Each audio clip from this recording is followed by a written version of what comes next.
राधे राधे कृष्ण कन्हैया गोपाल प्यारो मुरली बजैया। गंगाबाई जी ये भी नित्य धाम की थीं। किसी बहाने से सब लोग आते हैं संसार का कल्याण करने के लिए। मथुरा में एक क्षत्रिय घर जन्मी, 11 वर्ष की भई तो ब्याह कर दिए गए। पहले छोटी अवस्था में ब्याह हो जाता था कन्यादान के लोभ में। 11 तो बहुत है, बहुत जल्दी कर देते लोग, 7-8 वर्ष में।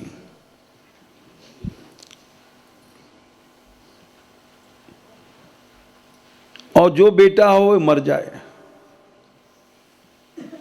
9 बेटा भय 9 मर गए। 10वीं एक छोरी भाई इनके।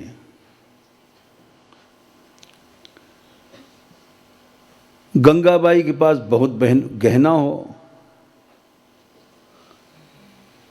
वो बेटी मर गई।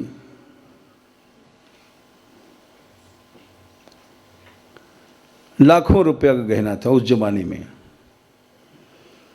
पहले बहुत सोना का प्रचलन था। अब तो जो सोना पहने तो उसकी सिर कट जाएगी, मार डालेंगे लोग।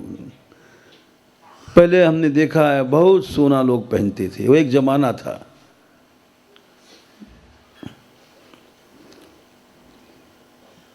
तो वो मथुरा के हाकिम को दे के गहना छुड़ाया उन्होंने। पीछे गंगाबाई जब 55 वर्ष की हो गई तो श्रीनाथ द्वार में यानी जतिपुरा ने गोपालपुरा में आके रहीं और कृष्णदास जी के पास गईं। कृष्णदास जी से बोली कि हमको आचार्य जी को सेवक करा दो। तो कृष्णदास जी ने आचार्य जी से कही कि आप इस जीव को शरण में लो। अब आजकल के हम लोग तो भूखे हैं, कहूँ तो चिड़िया फंसे हमारा चेला बन जाए, चेली बन जाए। ऐसा नहीं होता है महापुरुषों को। उन्होंने कहा नहीं, यह है तो दैवी जीव, परंतु अभी इसके मन में कृष्ण के प्रति सर्वभाव नहीं है। हम अभी इसको शरण में नहीं लेंगे। कृष्णदास जी ने कहा कि महाराज आपके संग से हो जाएगा। कृष्णदास जी का आग्रह देख करके उन्होंने शरण में ले लिया, क्योंकि कृष्णदास जी महापुरुष थे और महापुरुषों के संपर्क से भक्ति अवश्य आती है।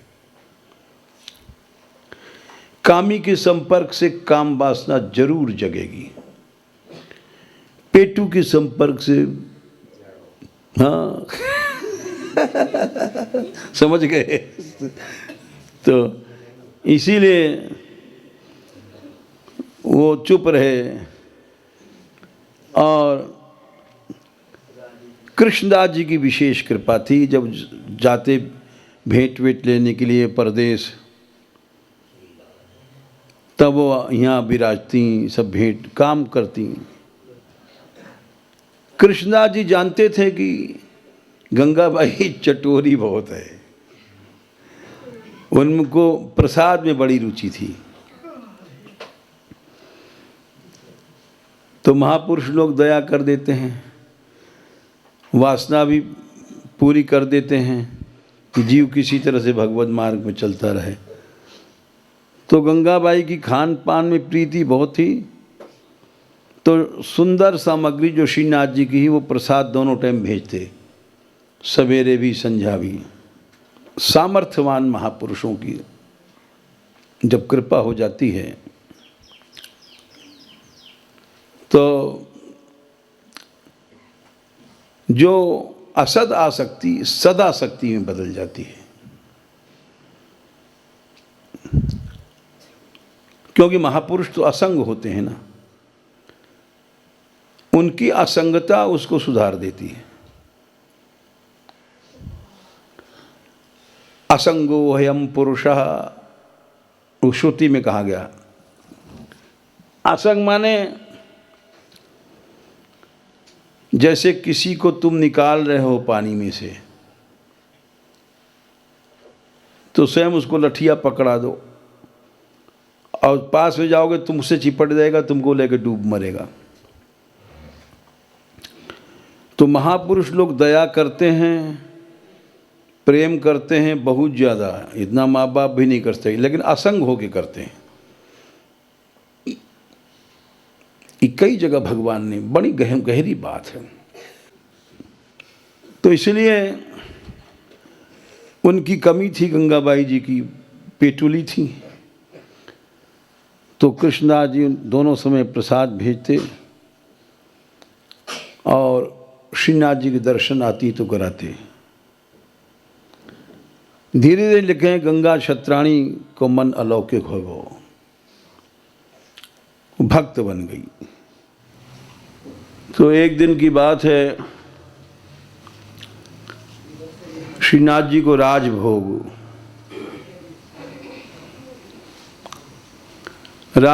बड़ा विशाल होए, वहाँ पर राजभोग रखा गयो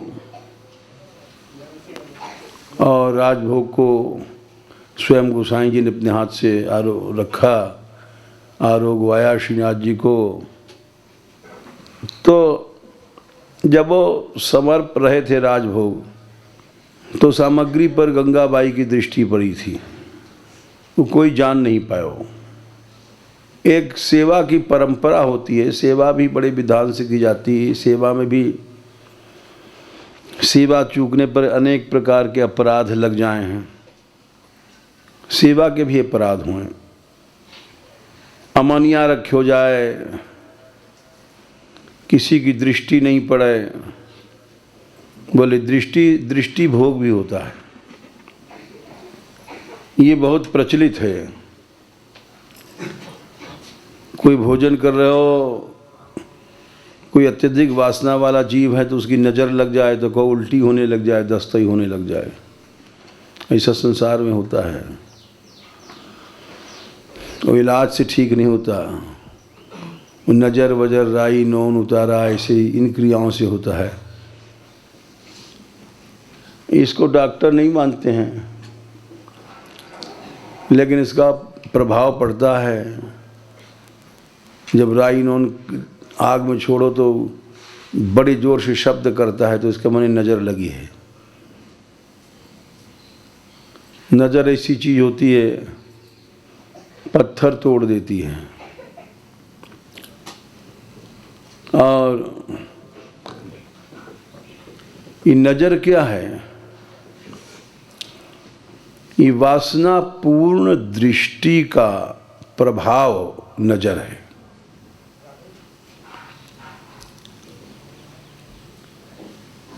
ये बड़े बड़े अच्छे अच्छे मकान के पत्थर तक फट जाते हैं, वासनापूर्ण, ईर्ष्यापूर्ण। तो दृष्टि भोग से वस्तु दूषित हो जाए। भगवान ने स्वयं ब्रह्म पुराण में कहा है, नैवेद्यम पुरतो दृष्टम दृष्टैव स्वीकृतम मया। मेरे सामने जब नैवेद्य रखो जाए भोजन, तो मैं दृष्टि भोग लगाऊं, और साक्षात जब पाऊं तो भक्तस्य रसनाग्रेण रसम अश्नामि पद्मज। ब्रह्मा जी से कहा है, साक्षात तो मैं भक्त की जिह्वा पर बैठ के पाऊं। भागवत में भी आवे है, सनकादिक से भगवान ने कहा, नाहम तथादमि यजमान हवीर विताने। बड़े बड़े यज्ञ में जो आहुति दी जाए, तो मैं वैसी रुचि से नहीं पाऊं। नाहम तथादमि यजमान हवीर विताने श्योतत घृत प्लुत मदन हुत भुंग मुखेर। अग्निमुख से यज्ञ में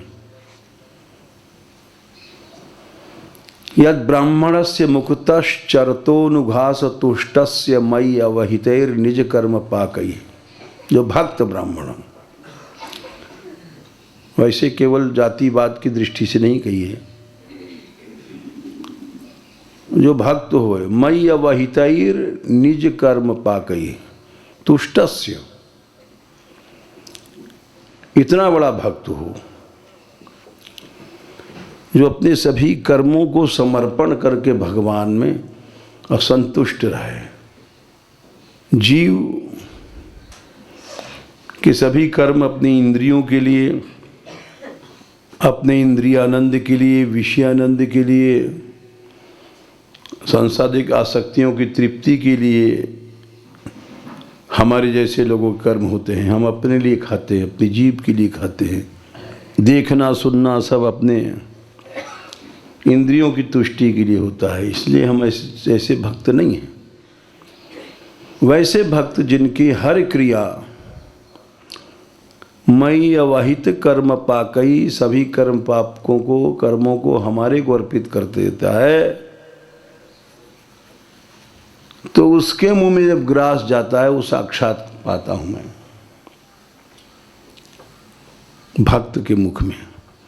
यज्ञ आदि से भी भगवान संतुष्ट नहीं हो। जो कई जगह भगवान ने कहा है, मत कीर्तनात् क्षतगुणम मद भक्ताभिकीर्तनम मद बंदनात् क्षतगुणम मद भक्ताभिबंदनम। हमारे कीर्तन से अधिक है भक्त का कीर्तन, हमारी वंदना से अधिक बड़ी है भक्ति वंदना। मज भोजनात् क्षतगुणम मद भक्ताभिभोजनम। हमको भोग लगाओ, उससे हजारों गुना बड़ा है भक्त को पवाओ। मत सेवनात् क्षतगुणम मद भक्ताभिसेवनम। हमारी सेवा से हजारों गुना बड़ी है भक्तों की सेवा।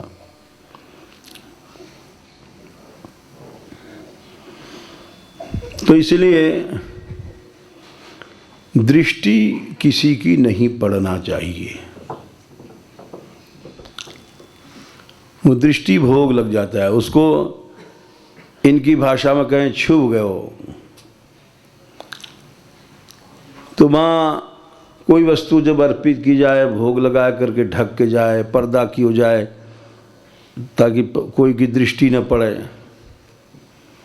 ये पर्दा क्यों डालो जाए? जीवों की दृष्टि पड़ेगी तो दृष्टि भोग लग गया तो भगवान क्या अमनिया पाते हैं, जूठा थोड़ी पाते हैं। तो ये सब सेवा का विज्ञान है। तो गंगाबाई की दृष्टि पड़ी, श्रीनाथ जी ने राजभोग नहीं आरोगा।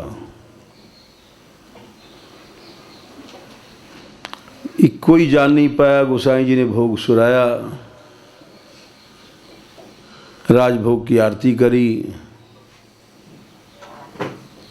और शयन करके नीचे आए। सब ने प्रसाद लिया।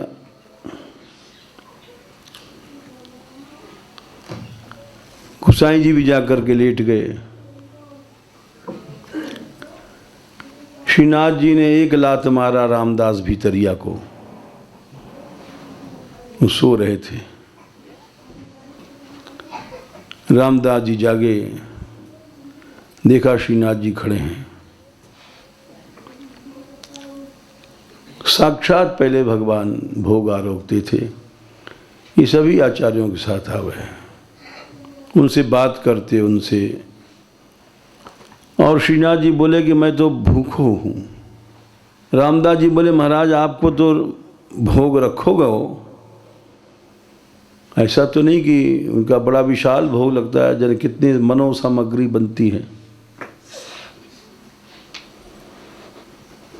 तो आप फिर भूखे कैसे हैं? ये आपकी लीला समझ में नहीं आ रही है हमारी। भोग सौंपे गो और आप भोग के बाद आरती कही गई और सब लोगों ने प्रसाद लिया।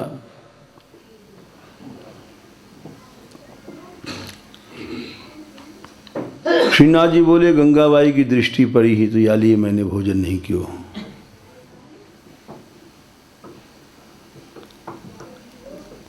रामदास जी के लिए ठीक है महाराज।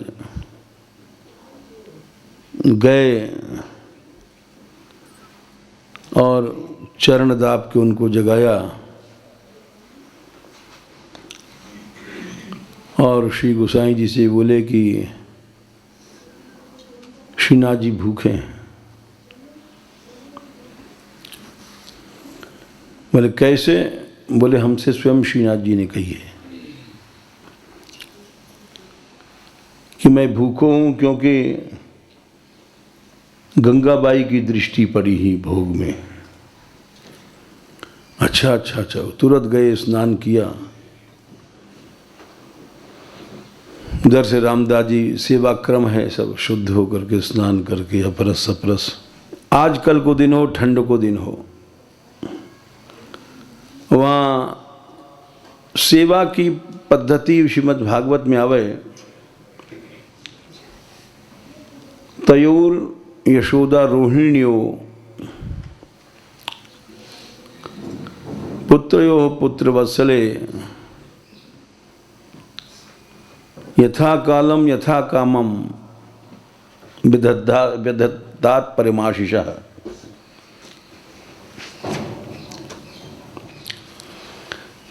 यथा काल और यथा काम, ये दो शब्द आया भागवत में। सेवा जो हुए है काल के अनुसार हुए। अभी नहीं जा रहा है, ठंडाई भोग लगाने लग गए, तो ये सब अपराध है। ये नहीं कि अब गर्मी की ऋतु है और गर्म चीज़ों को भोग रखने लग गए, ये सब अपराध है। यथा कामम यथा कालम, समय देखना चाहिए, शीत ऋतु है कि ग्रीष्म ऋतु है कि कौन सी ऋतु है। अथवा यथा कामम, क्या कामना है प्रभु की, क्या उनकी रुचि है। ये सब बात जब ध्यान में रखी जाए तो वाको नाम है सेवा। बोले शीत ऋतु है, बड़ी और भात करो। बड़ी जो है वो गर्म होए, कोई भी हो, मूंग की बड़ी हो चाहे कैसी भी हो, वो शीत ऋतु में भोग लगे और जल्दी सिद्ध हो जाए। बोले जी भूखे हैं, बड़ी भात करो, जल्दी सिद्ध हो गई और श्रीनाथ जी को भोग रखो गए। साथ में राजभोग की और सामग्री, विशाल भाई और सैन भोग की भी सामग्री सिद्ध भाई। क्योंकि राजभोग में सहज वहाँ ऐसा नहीं कि दो चार फुलका रख दिए और कढ़ी रख दी और घंटी हिला दिया, राजभोग हो गया। श्रीनाथ जी के राजभोग में तो जाने कितने मन सामान बने, क्यों उनको नाम है गोवर्धन नाथ। गोवर्धन नाथ जो हैं दो चार डला में थोड़ी झिके हैं, उनको तो 14 कोस में भोग, 7 कोस पूरा भोग लगाया गया, सामग्रियों से भरा रहा, सब पा गए वे। तो राजभोग की सामग्री और शयन भोग की सामग्री एक साथ उन्होंने भोग रखा, बनने में देर लगी। उसके पहले बड़ी और भात को भोग रख दिए हुए वो जल्दी से, ताकि भूखे हैं ठाकुर जी तो तुरंत चाहिए, तो 10-15 मिनट में ही वो तो बड़ी भोग रख करके और विशाल राजभोग और शयन भोग एक साथ रखे और फिर इस तरह से उनको शयन कराए। ये घटना भाई। एक हाथ में बड़ी भात लेकर के गोसाई जी नीचे गिरिराज जी से आए और थोड़ो थोड़ो सबको अपने हाथ से दियो सब लोग बोले कि ऐसो आज तक स्वाद नहीं आयो।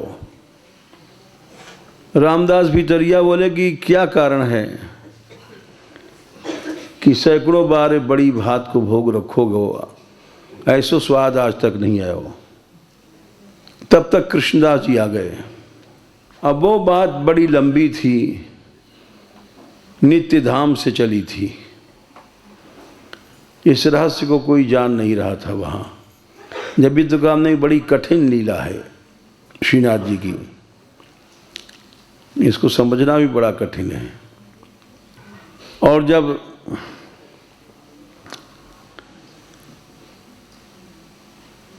रामदास आदि भितरिया ने कहा कि ऐसा स्वाद तो कभी आज तक आया नहीं, ऐसा सब जगह होता है। चैतन्य महाप्रभु एक बार फेला लाओ प्रसाद, फेला लाओ करके, वैसा जीवन में स्वाद कभी नहीं आया था जिन जिन को उन्होंने दिया था। वहाँ भी एक ऐसी घटना घटी, फेला लाओ लीला। भोग तो रोज ही रखे हो जाए, लेकिन साक्षात श्री ठाकुर जी जब आरोग गए तो वो अलौकिक स्वाद हुए। तो सब ने कही कि आज कारण क्या है, इस प्रसाद में इतना स्वाद है। सब लोग पूछने लग गए गोसाई जी से। गोसाई जी ने उत्तर दिया कि असल में श्री गोवर्धन नाथ जी आज भूखे हैं ज़्यादा। बात सही, भूख में भोजन अच्छो लगे। ये लोग कहने भूख में कीवाड़ो पापड़ हो जाए, और जो भूख नहीं है तो चाहे कितना भी सुंदर भोजन है कोई काम को नहीं। तो उन्होंने तो ये समाधान किया कि आप भूखे थे इसलिए प्रीति से आरोगे, यानी स्वाद अद्भुत भयो। और ये समाधान उन्होंने दिया। इस बात को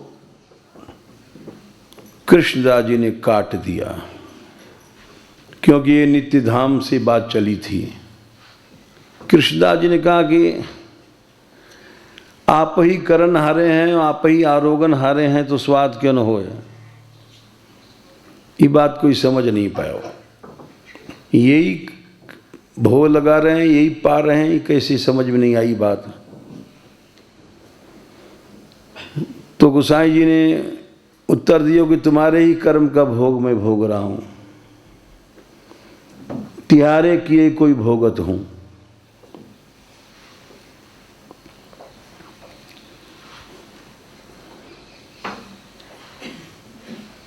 तो अब इसके रहस्य को खोल रहे हैं कि यहां कई शंका उन्होंने स्वयं टीकाकार ने उठाई है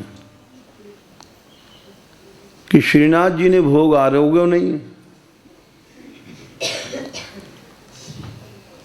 तो गोसाई जी तो साक्षात उन्हीं को रूप है।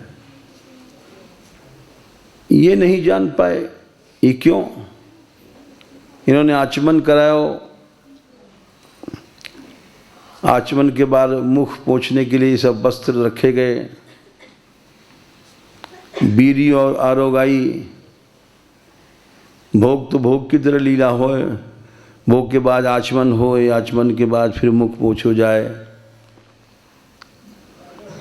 फिर बीरी रखी जाए। तो जब बीरी रखी गई, आचमन कराए गए, तब क्यों नहीं श्रीनाथ जी ने कही कि हम भूखे हैं?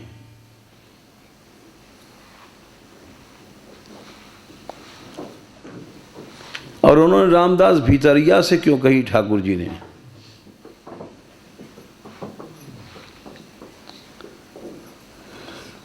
तो ये बता रहे हैं कि जा दिन यहाँ पर ये घटना घटी, वा दिन नवनीत प्रिया जी के यहाँ ये सब सिद्ध ठाकुर हैं,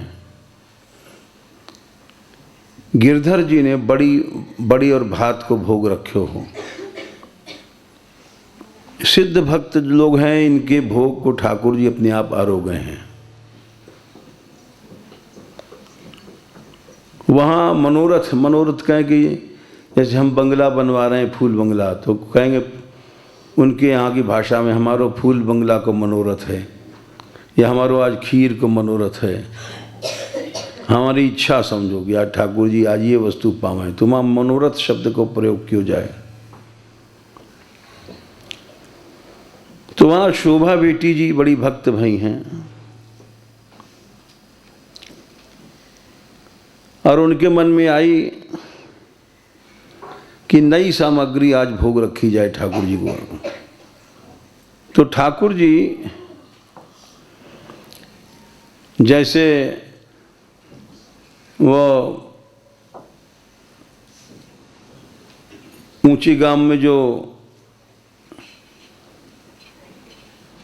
छकहारी थी, वहाँ गिरिराज लीला में नहीं जा पाई, तो ठाकुर जी ने यहाँ से हाथ बढ़ा करके उसका भोग लिया था गिरिराज जी, श्रीनाथ जी ने। अथवा जैसे श्रीनाथ जी ने जलेबी को भोग दिल्ली के बाजार में लगाया हो कृष्णदास जी ने, ये भक्तमाल में भी कथा है। तो श्रीनाथ जी ने हाथ बढ़ाया और दिल्ली के बाजार में से वो डला उठा लिए और यहाँ ला करके पाए। तो बदरौला में जैसे आवे, ऊंचे गांव में इधर खिरक है, वहाँ को नाम बदरौला है। बदुरा में जो दही बिलोबनहारी थी, वहाँ के भोग को श्रीनाथ जी ने वहाँ से हाथ बढ़ा करके लिया।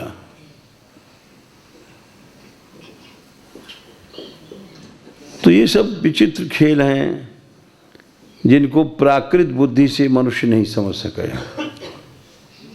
वैसे उन्होंने वहाँ पर जो दही जो बड़ी और भात के भोग किए रखे हो, तो श्रीनाथ जी वहाँ चले गए। और ये हम पहले बताए हैं कि जितने आचार्यों के विग्रह हैं, इनके दो रूप हुए हैं, एक सर्वोद्धारक रूप, एक भक्तोद्धारक रूप।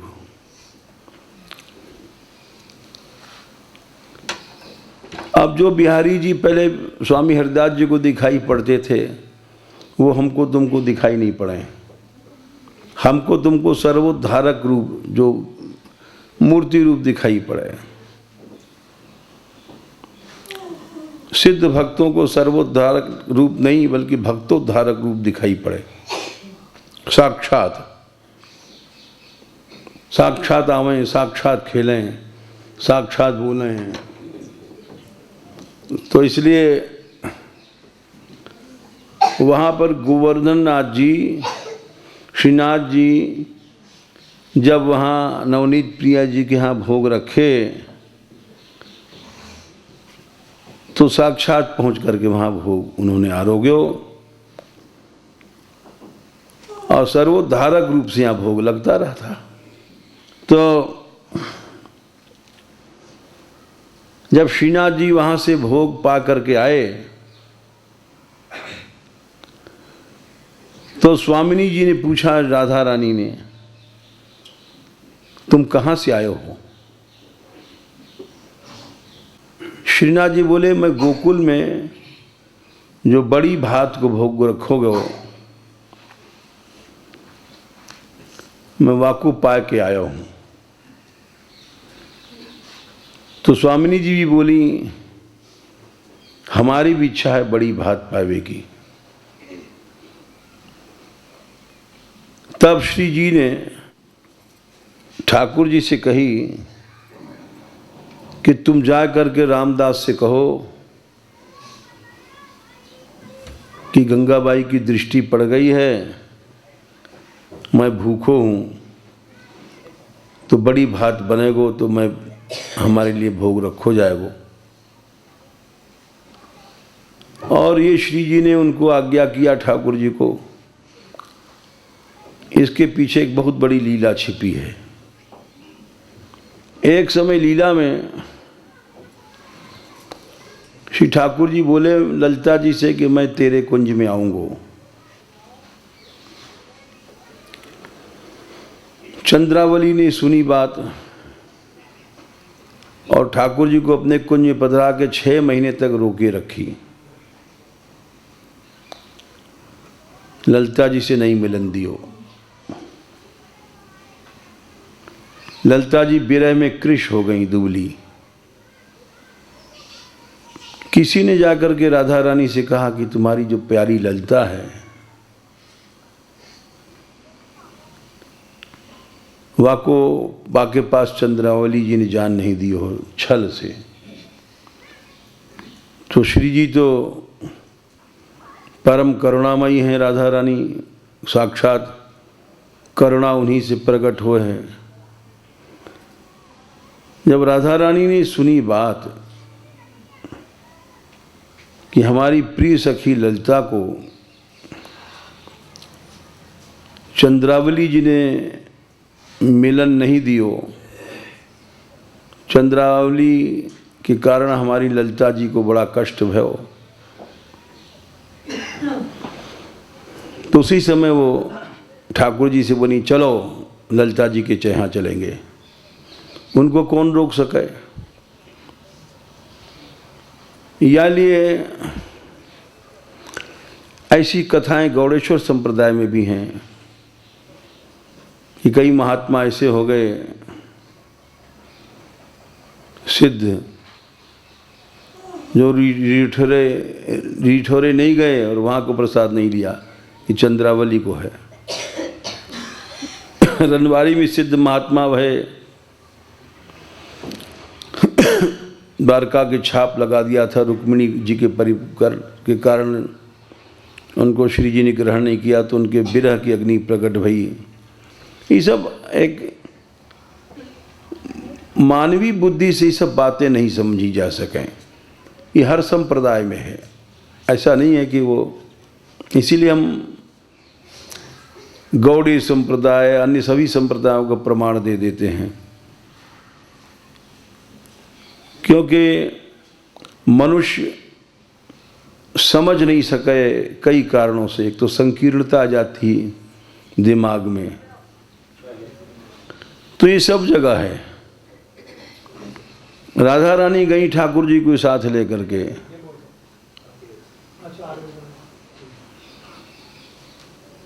श्रीनाथ जी ठाकुर जी को ले जा करके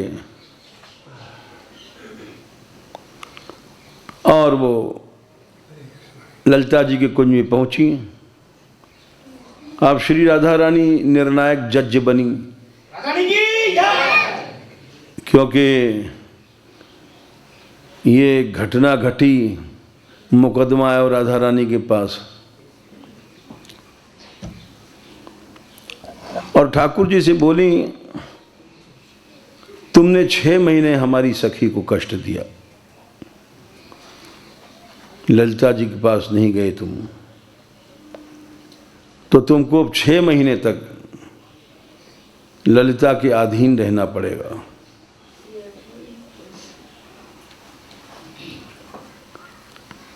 और फिर चंद्रावली के लिए भी आज्ञा वचन या समझो शाप समझो कुछ भी दिया कि जा सखी ने हमारी सखी को विरह दिया,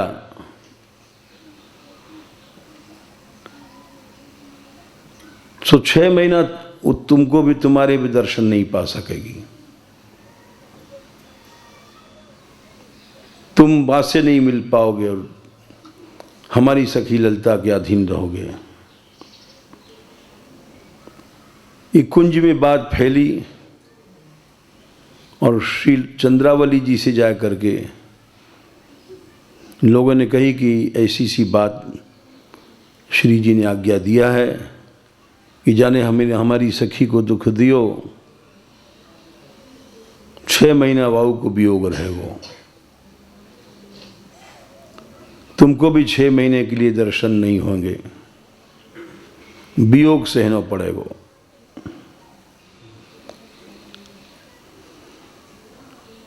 चंद्रावली जी सुन के बोली कि स्वामिनी जी ठाकुर जी तो बड़े हैं, अब इनसे हम क्या कहें। परंतु ललिता सखी ने ये अच्छा नहीं किया। ललिता ने अपने दुख की बात भिड़ाई और हमको शाप दिवायो कि मैं 6 महीना के दर्शन नहीं पा सकूं। तो ललिता ने हमसे द्रोह किया, हमसे नहीं स्वामिनी जी से द्रोह किया।